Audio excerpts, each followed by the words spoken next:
A primeira questão da nossa revisão, ela diz o seguinte. Ela diz que um brinquedo infantil, caminhão cegonha, é formado por uma carreta e 10 carrinhos, nela transportados conforme a figura. Está aqui a figura. No setor de produção da empresa que fabrica esse brinquedo, é feita a pintura de todos os carrinhos para que o aspecto do brinquedo fique o mais atraente possível. São utilizadas as cores amarelo, branco, laranja e verde, e cada carrinho é pintado apenas com uma cor. O caminhão cegonha tem uma cor fixa. A empresa determinou que em todo caminhão cegonha deve haver pelo menos um carrinho de cada uma das 4 cores disponíveis, que são amarelo, branco, laranja e verde. Então eu tenho que garantir um carrinho, pelo menos um carrinho de amarelo, pelo menos um carrinho de branco, pelo menos um carrinho de laranja e pelo menos um carrinho de verde. A mudança da posição dos carrinhos no caminhão cegonha não gera um novo modelo de brinquedo. Por exemplo, aqui é um carrinho amarelo, aqui é um carrinho branco. Se eu trocar de lugar esses dois carrinhos, eu continuo tendo um carrinho amarelo e um branco. Então isso não gera um novo brinquedo, se eu mudar a posição. Só gera um novo brinquedo se eu alterar a quantidade de carrinhos amarelos, brancos, verde ou laranja. Com base nessas informações, quantos são os modelos distintos de brinquedo de caminhão cegonha que essa empresa pode produzir? Cara, como responder esse problema? Então a primeira coisa, turma, que a gente vai pensar vai ser o seguinte: eu tenho aqui uma cor, 2 cores, 3 cores, 4 cores. Então as cores que nós temos disponíveis, de acordo com o texto da questão, são amarelo, o branco, temos o laranja e temos a cor verde. Então tá aí as 4 cores à nossa disposição, turma. E a gente tem interesse de colorir esses carrinhos, de modo que desses 10 carrinhos tenha pelo menos, que fique bem claro para vocês, um carrinho da cor amarela, pelo menos um carrinho da cor branca, pelo menos um carrinho laranja e pelo menos um carrinho verde. Eu tenho que garantir isso. Então, o que isso significa dizer?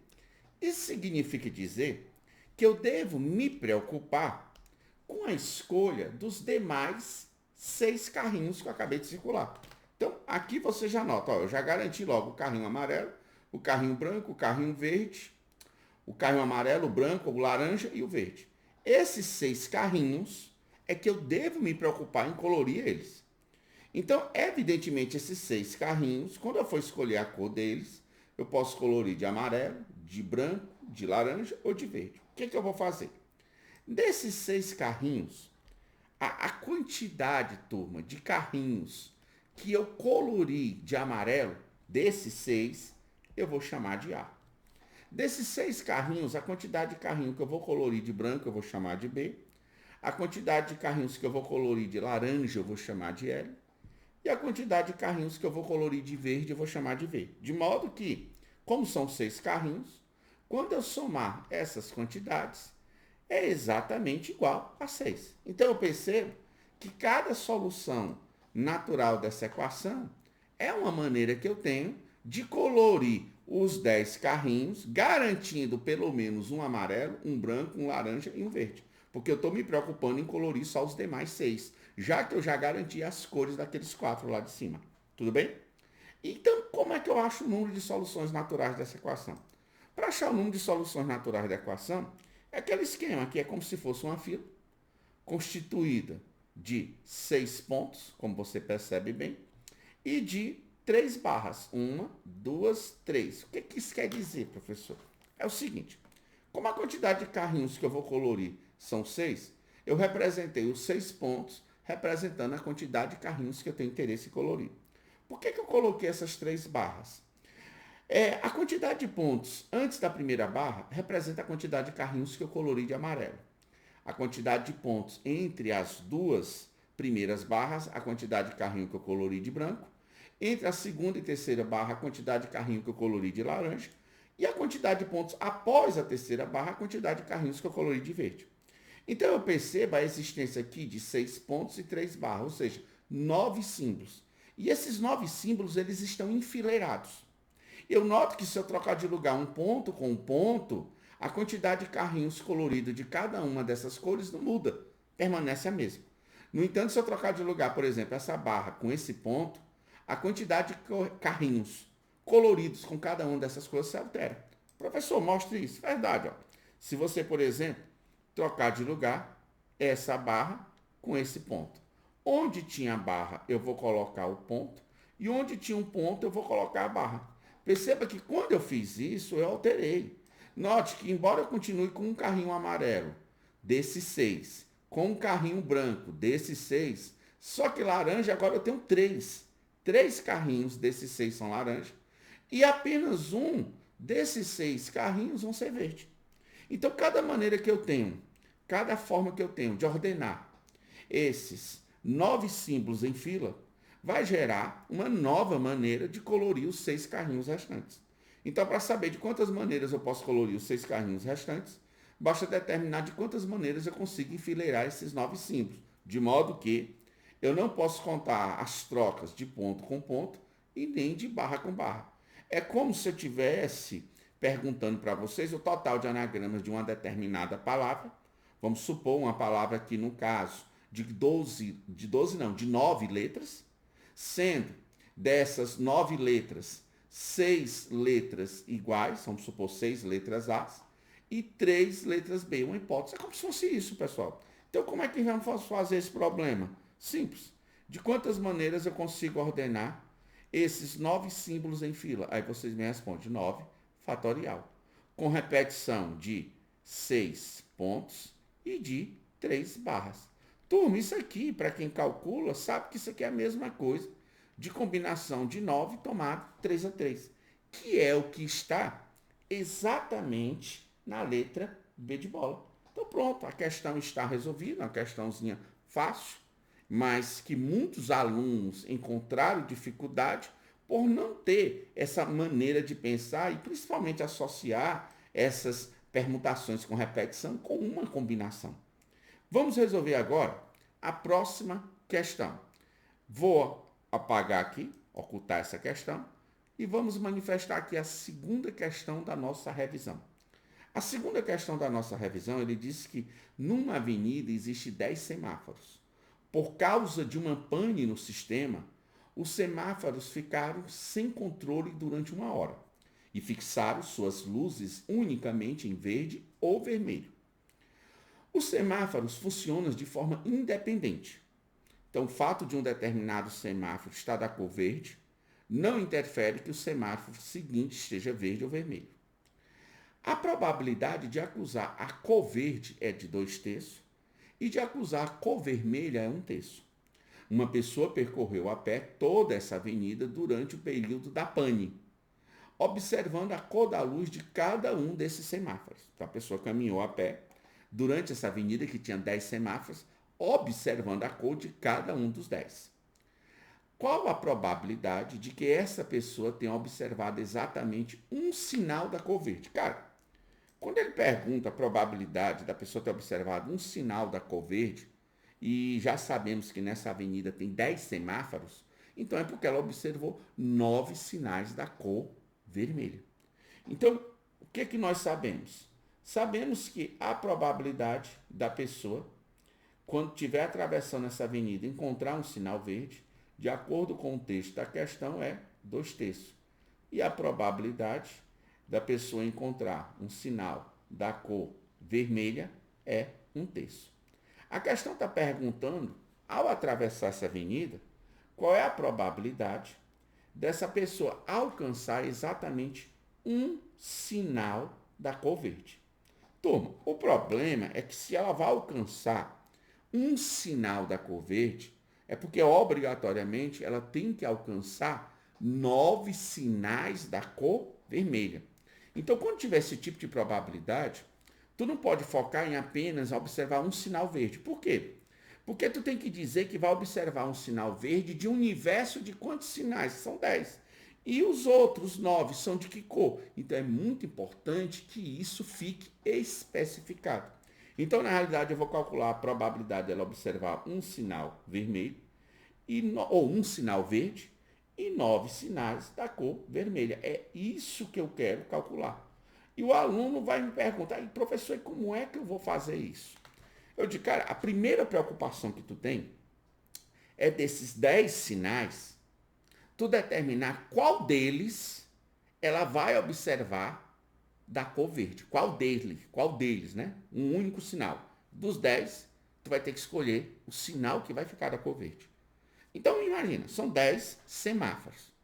Dos 10 semáforos, tu quer escolher o semáforo que vai ter um sinal da cor verde. Então, se tu vai escolher um dentre 10, é lógico que ela tem 10 opções de escolha. E, logo em seguida, eu te faço a seguinte pergunta. Qual é a probabilidade dela observar um sinal verde? Está aqui em cima. A probabilidade dela observar um sinal verde é 2/3. Essa probabilidade de observar um sinal verde, ela vai se repetir quantas vezes? Apenas uma vez, pois a mesma só vai observar apenas um sinal verde. E qual é a probabilidade dela observar um sinal vermelho? Está aqui, ó. A probabilidade dela observar um sinal vermelho é 1/3. E essa probabilidade vai se repetir quantas vezes? Eu digo 9. Por que 9? Porque ela vai observar o sinal vermelho 9 vezes. Pronto. A questão está completa e a probabilidade está perfeitamente calculada. Então, a probabilidade observada vai ser igual a 10 vezes 2/3 elevado a 1. 2 elevado a 1 é 2. 3 elevado a 1 é 3. Vezes 1/3 elevado a 9. É 1 elevado a 9, que é 1, dividido por 3 elevado a 9. Então, lá em cima, o que ficou? Lá em cima ficou 10 vezes 2. E aqui embaixo, você tem um produto de duas potências de mesma base. Conserva a base, que é 3, e soma os expoentes. 1 mais 9, 10. Então, está aqui a probabilidade procurada, que é o que está exatamente na letra A. Pronto. Outra questão que muitos alunos sentiram dificuldades quando foi cobrada na prova do Enem, tá bom? Vamos resolver uma outra questão, vamos ocultar essa questão e vou aqui mostrar para vocês a questão 3, também muito famosa, deu muito o que falar na época.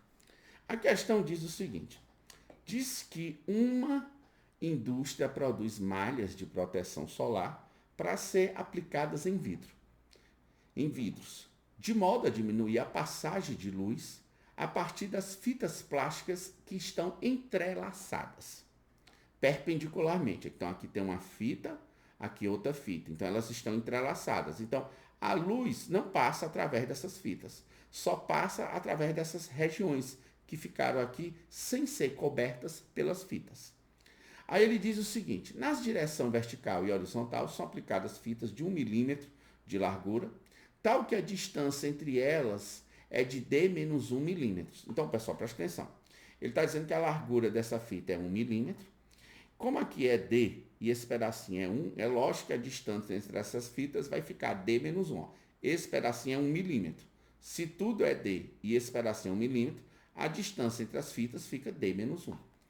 O material utilizado não permite a passagem de luz. Ó. Não passa luz por essa região preta, em hipótese alguma. Ou seja, somente o raio de luz que atingir as lacunas deixadas pelo entrelaçamento consegue transpor essa proteção. Então, por exemplo, um raio de luz incide nessa parte preta, ele não atravessa. Para ele incidir, para ele atravessar, ele tem que incidir nessa parte branca. Tudo bem?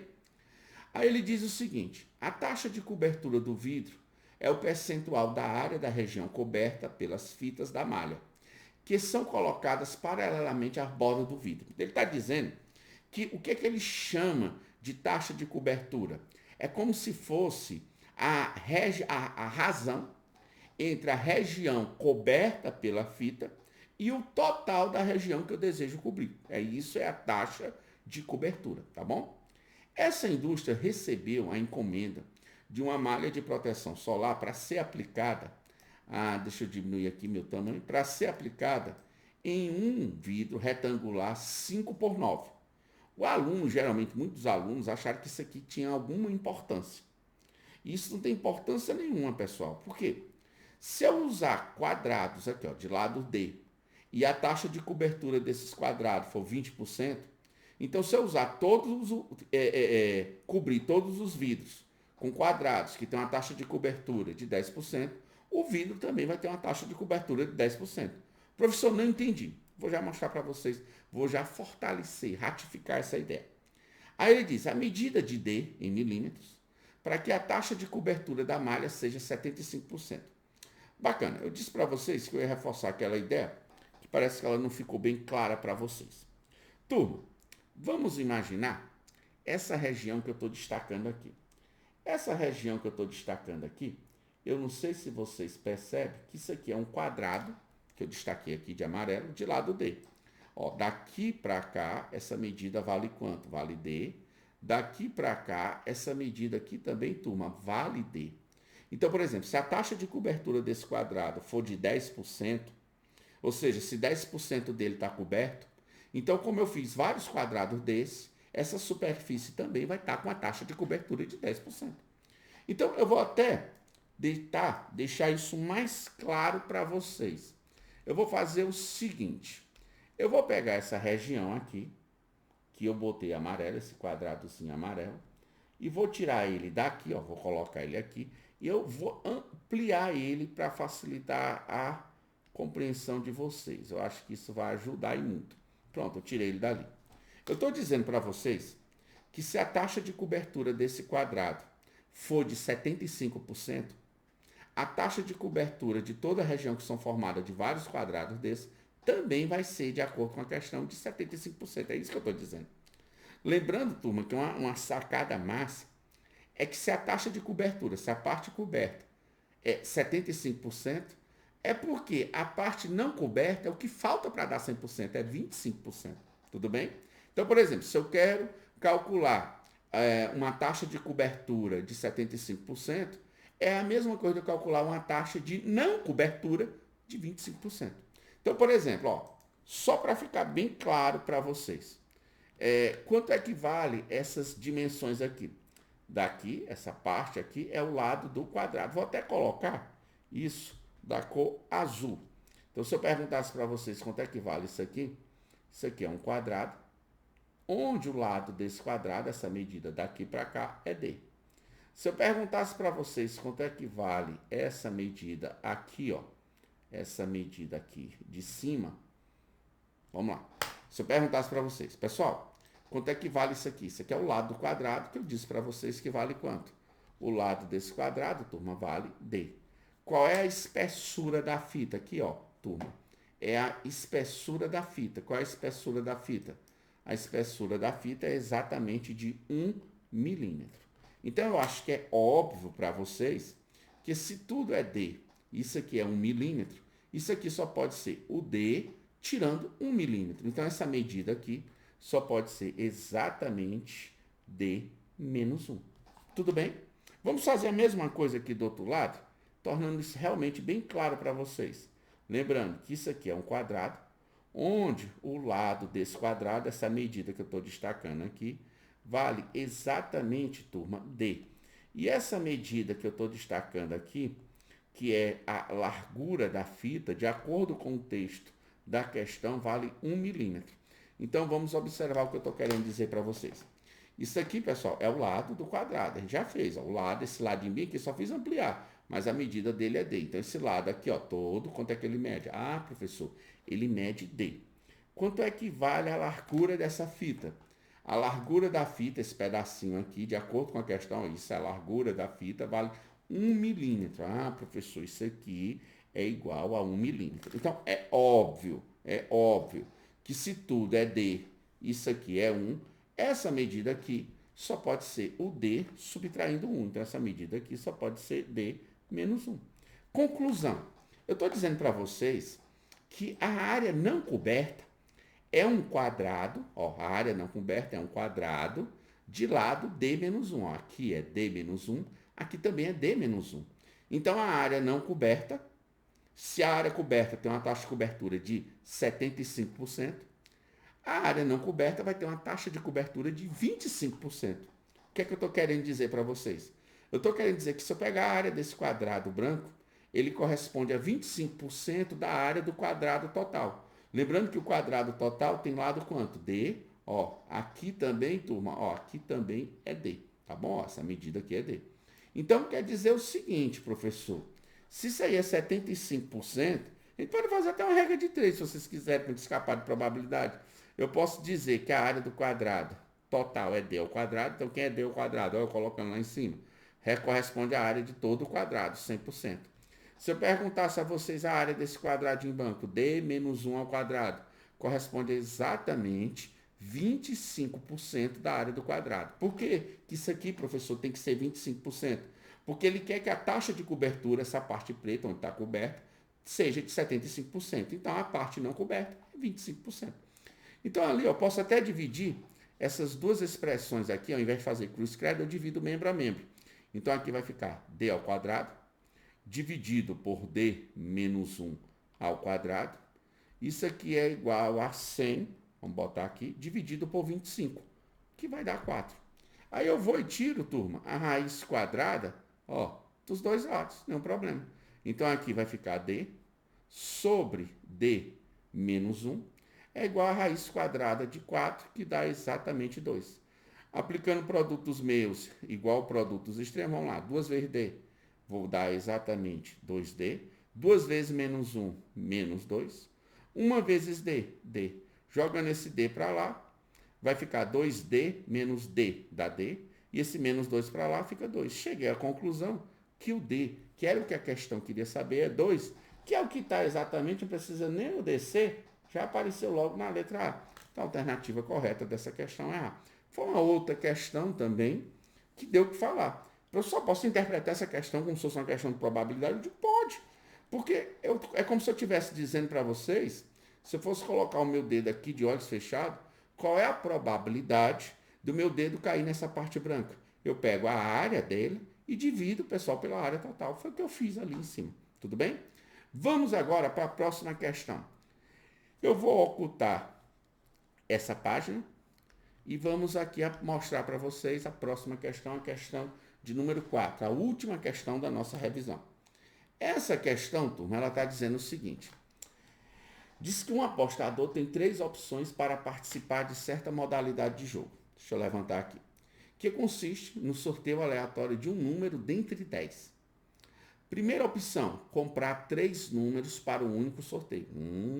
Comprar 3 números para um único sorteio. Então, ele compra 3 números e vai participar desse sorteio, onde ele vai comprar 3 números de um universo de 10. Existem 10 números. Então, se ele compra 3 números, se o número sorteado for um dos 3 números que ele comprou, ele ganhou, ele foi premiado, tudo bem? Aí existe uma outra possibilidade. Comprar 2 números para um sorteio e um número para o segundo sorteio. Então, nesse caso, nessa segunda opção, ele não participa apenas de um sorteio, ele participa de 2. No primeiro sorteio, existe 2 números que favorecem ele ser sorteado, e no segundo sorteio existe apenas um número que favorece ele ser sorteado. Nota, pessoal, que a primeira opção e a segunda opção, em ambas, ele está comprando 3 números. Na primeira, ele está comprando 3 e participando de um único sorteio. Na segunda, ele comprou 3 números, 2 números para participar de um sorteio e um número para participar do segundo sorteio. A terceira opção é comprar um número para cada sorteio. Então, na terceira opção, ele também compra 3 números. Só que ele vai fazer o seguinte, ele vai comprar um número para participar de um primeiro sorteio, aí depois ele compra um outro número para participar de um segundo sorteio, depois ele compra outro número para participar de um terceiro sorteio. Nas 3 opções, os 3 casos, ele gasta a mesma coisa. Nas 3 opções, em todas elas, ele sempre compra 3 números.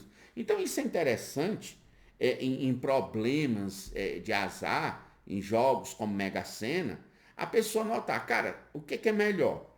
Se eu vou fazer um investimento em um jogo, em um sorteio como a Mega Sena, eu apostar todas as minhas fichas em um jogo, ou então eu pegar essa mesma quantia que eu vou gastar, diluir ela e participar de vários jogos. Qual das situações me proporciona uma maior chance de ganhar?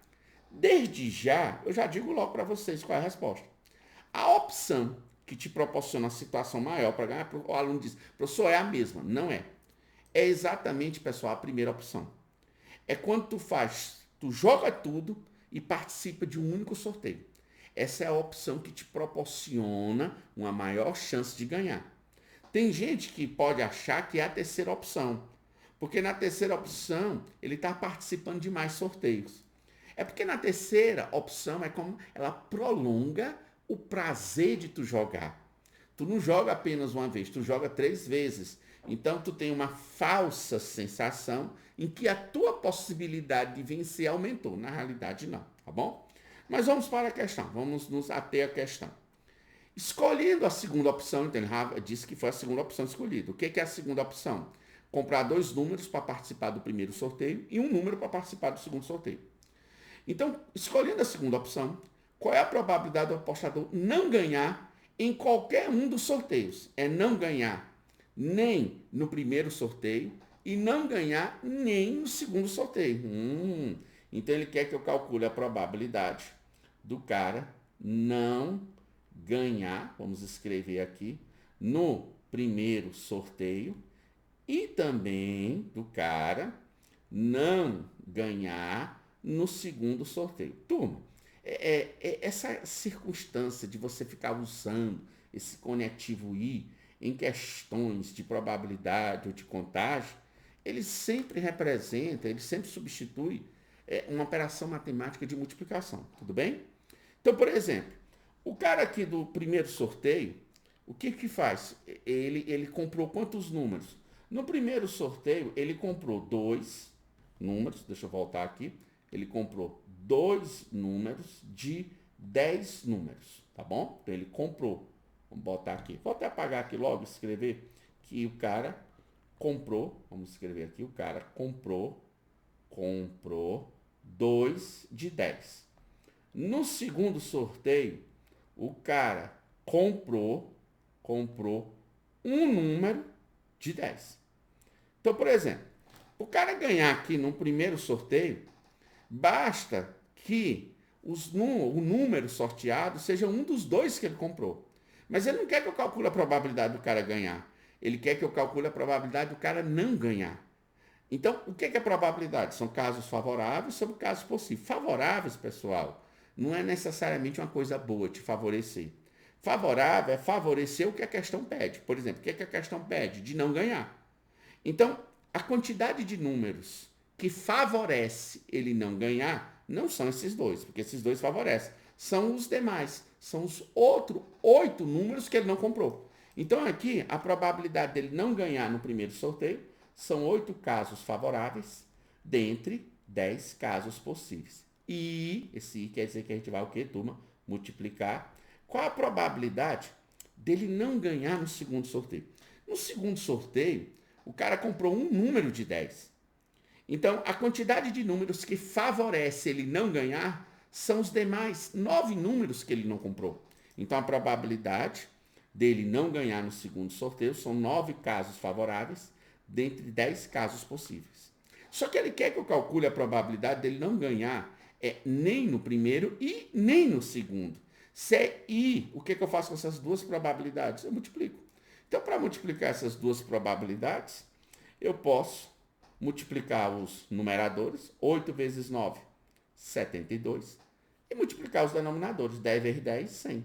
72 sobre 100 é a mesma coisa, turma, de 72%, que é o que está na letra C. Então, sendo assim, nós fechamos a nossa revisão. Eu desejo a todos vocês, do fundo do meu coração, uma excelente prova amanhã, domingo, que vocês vão fazer essa prova. E eu recomendo cautela. Não esqueça, pessoal, que é muito importante nessa prova que você vai fazer amanhã, você saber administrar o tempo que você tem disponível com a quantidade de questões que falta para você responder. E o aluno me pergunta, professor, como é que eu posso fazer isso? Você pode pegar uma média de 3 minutos por questão. Isso não quer dizer que não vai ter questão que tu vai levar 5, 6, pode ter. Assim como tem questões que tu leva 20, 30 segundos. Então, eu estou falando de média. Então, o que é que eu devo fazer, professor? Para perceber se eu estou ou não dentro da média. Já que eu não posso levar relógio, celular, o que é que eu faço? Eu digo simples, o fiscal. Ele fica te informando o tempo a cada 30 minutos. 30 minutos é 10 vezes 3 minutos. O que isso quer dizer? Que toda vez que ele te informar que passou 30 minutos, isso significa dizer que é para tu ter resolvido em média 10 questões. Professor, mas se eu tiver resolvido 8? Então isso serviu para tu controlar o teu tempo. Tu sabe que nos 30 minutos seguintes não é obrigado a ser necessariamente o próximo 30. Pode ser o primeiro, o segundo, tu tem 2 questões para recuperar. Ou seja, no próximo 30 tu pode fazer 11, ou então tu faz 10, no outro faz 11, no outro mais 11. Mas é importante que tu tenha uma ideia de como é que está o teu tempo, o tempo que tu tenha disponível, com a quantidade de questões que falta para responder. E o aluno pergunta, por que isso é muito importante? Porque o Enem é uma prova, como é corrigida pela TRI, se você está resolvendo aquela prova e falta, por exemplo, 20 questões, e você não tem tempo para responder, você começa a chutar, e dentre aquelas 20 questões, tinha muita questão fácil que tu sabia responder tranquilamente, até bem mais fácil do que aquelas questões que tu respondeu batendo cabeça. A TRI, na hora que for corrigir tua prova, vai achar muito estranho que tu tenha acertado questões difíceis de uma determinada área do conhecimento e dessa mesma área do conhecimento tu tenha errado questões fáceis. O que é que vai ocorrer? Tu não vai receber o score máximo devido por aquela questão que tu bateu cabeça e que tu respondeu com teu esforço. Então, cuidado com isso. Administre o tempo. Até logo para vocês. Tenha todos uma excelente prova. Tchau, pessoal.